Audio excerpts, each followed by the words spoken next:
Good afternoon, everyone. Not that it matters what time of the day it is, because this is an on-demand service. It's the next instalment of the Telemedia News in 10. We've rebranded, as you can see. We've got a nice new logo, but it's the same old stuff. It's me, Jarvis Todd, the publisher of Telemedia magazine, and him over there. Still haven't worked out the camera thing. I'm here. You're there.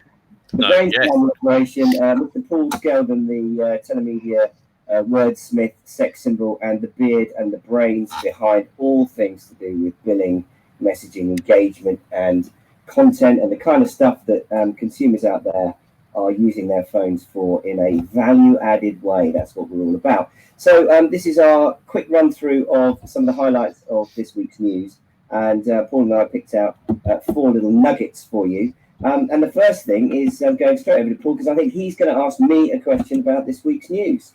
I am. I think I'm one of the beards that makes Telemedia work. But yes, you got some exciting news about World Telemedia, haven't you? About the show, which everyone's really waited to hear because of all the horrible circumstances we find ourselves in. What's happening with the Telemedia show, Jarv? Well, I'll tell you, Paul, it's probably the worst kept secret in the business at the moment. Obviously, when it all happened, we felt that Telemedia in October was going to be fine. We didn't anticipate that this debacle would go on as long as it has. But this week, we finally had to take the very difficult decision, having consulted with our sponsors, that it probably wasn't a good idea to try and do World Telemedia in October in Marbella. And so we've decided to postpone that until May next year. Now, that actually might not be the worst thing in the world, because in the meantime, of course, we did have to make a contingency plan as to how we could satisfy the industry's need to network, to find business partners and to get information. And so that obviously involves some kind of online platform. We noticed that a lot of our fellow event organisers were going down the sort of virtual event route, buying and using what I felt were very complicated online systems, which tried and do quite a good job of reproducing this sort of event environment. But what we felt was that, practically speaking, and I don't know about you, you may have the best intentions in the world of logging on and being part of a virtual event at a specific time, but really one of the things that an online platform allows you to do is probably free people up from the bondage of time. So we decided to put together a virtual event with a difference, and Telemedia 8.1 is our new concept, and it will run without break from through October and through November and through December, and probably we would anticipate that this will continue to roll on and be an ongoing online support for any event activities that we do. What Telemedia Online is going to do is the things that it can do best online, and they are 2 things really. The first is to be able to serve up really, really red hot content at the time when users want to use it, which means that all of the sessions are going to be pre-recorded, bite-sized chunks, on demand, so people can go in whenever they want and they can see the very best content and learn from the very leading speakers at a time that suits them, basically. And also, as a result, what we found immediately is that we've got some fantastic names. Obviously, the mobile networks can contribute, and they couldn't necessarily turn up to an event in Marbella. We've got BBC Studios, we've got Global Radio, all manner of fantastic speakers. The second thing it can do, probably more effectively, is if you're at an event and you're in a room full of 300 people, you've got a networking tool, but you've also got tons and tons of meetings. There are millions of people that you might want to meet, but you never get around to doing it. The whole platform is going to be based on a search criteria based against user subscriber profiles and exhibitor profiles. So you can go in anytime you want, do a search, find the company you need, send them an email, encrypted of course, so there's no spamming allowed, and set up a time at your convenience when you can meet and chat and start to do business. Finally, because I know I'm going on, the one thing that you can't do online is we're not going to bother to try, is you can't recreate this kind of virtual networking thing. The magic of meeting Bob at the bar, introducing him to Miriam or whoever, that isn't going to happen. So what we are going to do is we're going to use Telemedia 8.1 as a platform which will run alongside our future live events, which will be far more orientated towards networking and also more flexible. So it'll allow us to do events in a more outdoor environment, and we can still do presentations and panel discussions outdoors, referencing content that's online. And so Telemedia 8.1 will do all the things that it does best, therefore allowing us, when we do have the joy of being able to meet face to face, to really focus in on that side of doing business. And we think that this could be very much a blueprint for the future. And so far the response has been fantastic. The site isn't completely ready yet, so please, you can go in, have a little poke around. You can sign up for free, and you'll get a look at the exhibition hall. You'll be able to browse through some of the exhibitors. Not been populated completely yet, but it is. You can preview it, and certainly we're already building up a really top-notch library of on-demand content for the conference. So you can go in and start looking at that now. But new content is going to be added to that conference session every week, so there'll always be a reason to keep coming back. That's it. Sales pitch over. Sounds brilliant. It does. I mean, I've had a look at it, obviously, and it looks really good already. And I can see this being something that just goes on forever, lockdown or no lockdown. And it's an excellent resource, and it's an excellent way of putting out different kinds of content. And it's amazing. I think you've reinvented the whole trade show publishing paradigm, Jarvis. Well, thank you very much. It's stunning. It's really, really good. Really good. Stop it. No, but I think people really should check it out. It's an excellent thing, and you have totally got around that thing of people having to tune in at a particular time, which is the one thing that's put us all off having to do any of these virtual events. So well done to you. Well, thank you. If I could just say, just finally, it will only work, and it is only going to be as good as the users going in, doing regular searches, going in and checking out the content. So, it goes without saying, once we go live, we need everyone popping in there once or twice a week, use the system. The more they use it, the better it will be. Yeah, absolutely. It's brilliant. Fantastic. So moving on, as we have other things to talk about that we probably will cover on 8.1, as well as would have talked about at the show. We've had some quite interesting stuff, I think, about how voice we've written things about how voice has sort of made a bit of a comeback in the lockdown. It seems to be going from strength to strength. There's a whole load of things that we've been covering last week that where voice is sort of becoming much more sort of central to certainly customer service, but also sort of the technology and platforms that sit around that. It's got a real sort of boost. There's all sorts of like speech recognition stuff, looking at how the outcome of conversations customers have had with call center agents, and using voice to authorize payment. And IMI, for instance, joining Google's verified calls program, which in itself is quite an interesting idea that sort of means that businesses can call consumers in a verified way. It all sort of adds to all the messaging stuff we normally talk about, but with a voice spin. That I think has been very interesting this week, and that's something that I think has really been driven by the lockdown. Well, it's interesting, isn't it? Because we come from the good old voice background, before the internet, before mobile, and we keep banging on about it. And I think years and years ago, we pretty much given up on it. It was a sort of a thing that bubbled along in the background, and I don't think anyone saw any sort of renaissance until, of course, you mentioned about 2 years ago, Paul, how there was some glimmers of hope where people were starting to take notice of voice in terms of using it to talk to Alexa and things like that. And so voice search was then started to become a thing. Haven't heard a great deal about that since, but I was very interested also to see, you were quite right. I mean, big brands like IMI Mobile, Infobit, Response Tap, all getting involved. And the fourth story you picked out, BCI PAL, actually using voice in a secure way to authenticate payment. Now, this is using credit card, so I guess this is a complement to our usual DCV drum banging. But nevertheless, I mean, the more ways we can get people to pay digitally, the better. So I was really interested to see that one crop up.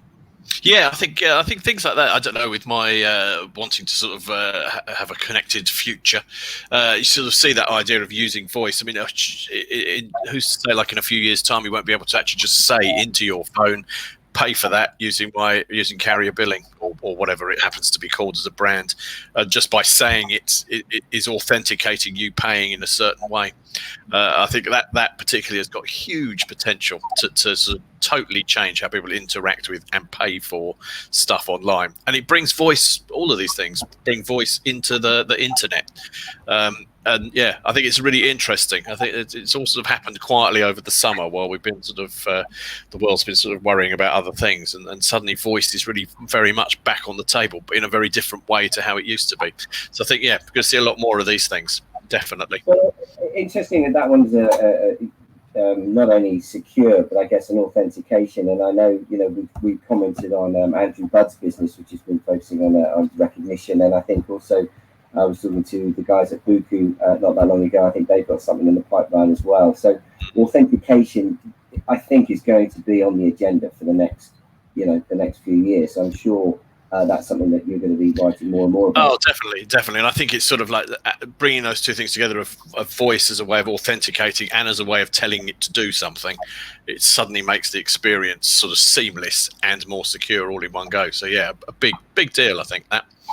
As is messaging, I think, as well, is the other one. While all this sort of voice stuff is going on in the background, RCS is back in the news with Mgage sort of adding payments into RCS messages, which of course is one of the big sort of promises of RCS to make effectively make text messaging a much more rich and interactive thing, and something that businesses can use not just to reach out to consumers and market to them, but also to, through this, get them to actually buy things and pay for things via messages, which is really interesting. Well, I agree with you, and I was also, I have to say, Paul, I did look up, or I did question the world first in the headline there. I wondered, was this Pinder Thacker's being, creative and overly enthusiastic? Was this you being overly enthusiastic and slightly, promising? I might have been on a sort of post-holiday high when I wrote it. Exactly. What did you find? Well, I rang up our good friend Nick Lane at Mobile Squared, because I know he's been doing huge amounts of research on RCS. And I said, mate, is this really a world first? Because obviously we've talked about conversational commerce, and as you know, whenever RCS comes up on our LinkedIn feed, it causes huge amounts of excitement. So I mean, there's a lot of it. There's a lot of interest in this area, and I whilst the debate as to whether or not RCS is going to effectively take on other OTT services like WhatsApp and the like, it seems to me that given the amount of interest, there's no smoke without fire, Paul. And what Nick said was he felt that up until now, whilst it had been sort of primarily talked about in terms of commerce as in supporting business communications, he didn't think that a billing payment or billing mechanism had actually been built into an RCS system, which means that up until now, when you're talking about do you want to buy something using RCS messaging, you'd be taken out into another environment to complete the payment. So if indeed this is true, it could be a world first. Well, it is true, and it does appear. I mean, I'm not going to argue with Nick Lane and his knowledge of RCS. Many people say he put the RC into RCS, but he would know better than anyone. And I guess it is a world first for actually doing it. It's been talked about, but I think they are the first to do it. I think it's an amazing step forward, and one of those things that might actually start to get RCS used even more widely, because it's sort of had a so uptake so far. Quite a lot of brands are using it, many others aren't. Ask the man in the street, they won't have heard of it or possibly even experienced it. So I think it's something that will drive RCS. So we're going to see a lot more RCS stuff in the coming months, I think, off the back of this. And Mgage will be the first, but there will be many others who will add this functionality. It's what makes it fly. It's the real kicker. Well, I think didn't we used to use the term killer app, and that could well be so. We haven't used that for a while.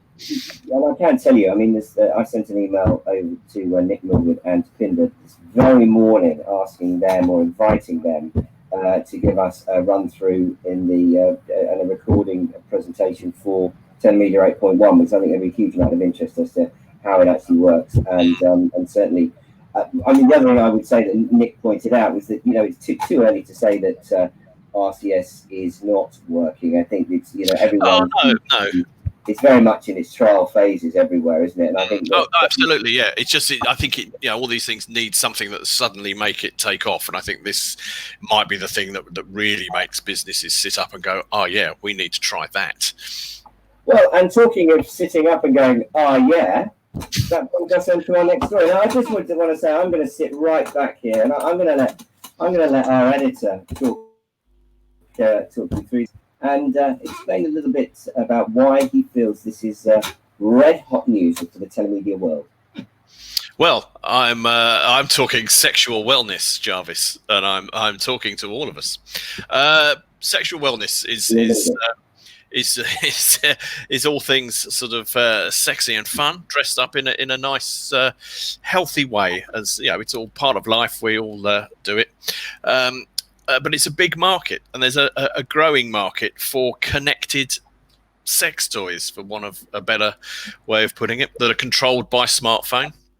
And it's an interesting idea, I think, because it is one of the sort of those taboo subjects. But I think there's, particularly for sort of people younger than you and I, this sort of thing isn't now a sort of, smutty or, shameful subject. It's something fun and interesting, and they're all into it. It's part of the sort of health kick kind of economy. And while the report that's out from Juniper about this is mainly talking about the number of connected devices that are involved in this and are going to be, I think what it doesn't go into, but is worth looking at, is the fact that there probably are commercial applications for this. I mean, I think a lot of the healthcare market and the health and well-being market is monetized through apps that help you understand what your health is through monitoring the things that smartwatches and all the rest of it can do.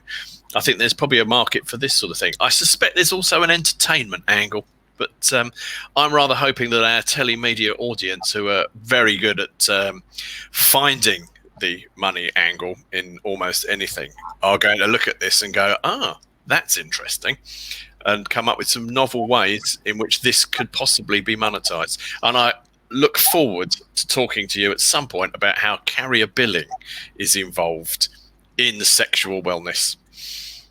Well, okay. Well, yeah. I mean, I'd say that was a flimsy attempt at making a link, but I'm going to I'm going to perhaps cement the link a little bit more. Firm it up, as it were. I'm going to firm up the link because obviously, historically, the adult industry was a strong driver for premium rate billing and premium rate services. I mean, still is, but it's but one of many, as we know, many verticals. And I think over the last couple of years, that sector has gone a little bit quiet. I do remember back in the day when content was initially, being streamed on mobile and it was being seen and linked to carrier billing or some mobile payments that, again, adult services were seen as being, low-hanging fruit. Obviously, subsequently, that market has changed in many ways, certainly because that content has become free. And I think you can apply this same sort of message to many other content forms as well. So what we did see, probably 5, 6, 7 years ago, we did start to see companies to tout this kind of technology around. And I have to say, at the time, most people were extremely skeptical. And even up until last year, there were this kind of businesses being, and they tend to be very enthusiastic. But I never found anyone that enthusiastic about it. However, it just goes to show how wrong you can be, because that could well be one of the very obvious ways of physically monetizing adult content or the adult market again. And it could be a kickstart, because, you can't argue with Juniper Research's figures. And, when you're starting to talk about 21 million devices in America alone, unsurprisingly, by 2025, you're starting to talk about quite a big market. And I was thinking, they said there's 330 million people in America, 210 million of those are married. So I'm sort of saying they're probably less likely to use it. 73 million are children, which leaves around about 40 million potential customers. Now, they reckon by 20, and that's in today's market. So they reckon 21 million people in 2025 are going to have these devices, which probably means that's like 50%. So, what you're talking about potentially a really big market. You're talking about something which is going to become far more mainstream as opposed to what adult used to be. And I would suggest once you make an adult service a mainstream service and then you stick some kind of billing behind it, you've got yourself a decent business. The only thing I would say is that I don't see that the business is going to be, chum with chum. I think it's going to be on the darker side, if you like, and it's far more likely to fall into the CAMS world, and indeed already is. So, absolutely. I would say, Paul, feel free to go out and do some more research on this sector. I'm sure we'd like to see some billing stats and a follow-up to the story in the very near future. Absolutely. I think it's a tough job, but I'll just have to do it. I'll have to get on with it. I must just say one thing. There's also 73 million dogs in America, which means that dogs are still going to be way, way, way more popular than rabbits. See what I did there? Do you see what I did there? That was good. I think that's a good place to stop. Boom tish. Well, as ever, a pleasure, Jarvis. Let's catch up. Let's catch up again soon. So, and don't forget, if you are watching this on LinkedIn, you will only see the first 10 minutes. You will need to go to Telemedia Online to watch the whole darn thing in full and glorious Technicolor. So until next time, cheerio, mate. Still can't. Ta-da. Have fun. Stay well.